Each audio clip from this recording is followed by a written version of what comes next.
ترتیب نامگذاری میادین نارمک چجوریه؟ محله نارمک یکی از قدیمی ترین و شناخته شده ترین محله های شرق تهرانه و از معدود محله هاییه که بر اساس یک طرح مهندسی شده و منظم با رعایت اصول شهرسازی مدرن دهه 30 و 40 شمسی طراحی و ساخته شد. بعضی میگن کلمه نارمک از ترکیب انار و مکیدن ساخته شده و برخی میگن از ترکیب انار و پسوند مکانی مک ساخته شده. در گذشته روستاهای کوچیک و پراکنده، باغ‌های انار و زمین‌های کشاورزی چهره غالب این محدوده را تشکیل می‌دادند و هنوز هم نام نارمک یادآور اون باغ‌های انار قدیمی هست. در اواسط دهه 30 شمسی با توسعه شهر تهران و افزایش جمعیت، این زمین‌ها توسط شرکت تعاونی فرهنگیان برای ساخت یک محله مسکونی مدرن خریداری و برای سکونت فرهنگیان و کارمندان دولت آماده سازی شد.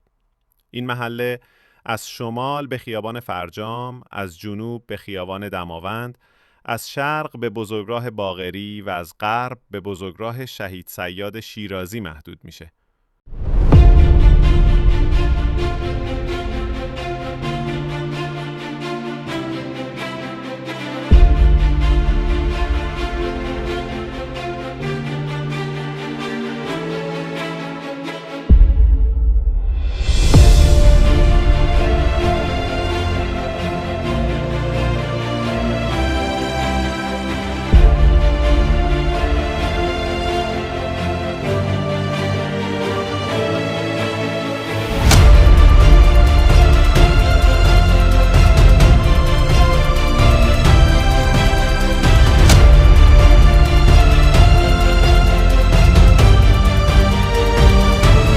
ایمان شرفی، مشاور تخصصی شما در خرید، فروش، رهن و اجاره و سرمایه گذاری در املاک منطقه نارمک، با تجربه و شناخت دقیق بازار کمکت می کنم بهترین تصمیم ملکی را بگیری و از فرصتهای سودآور جان نمونی.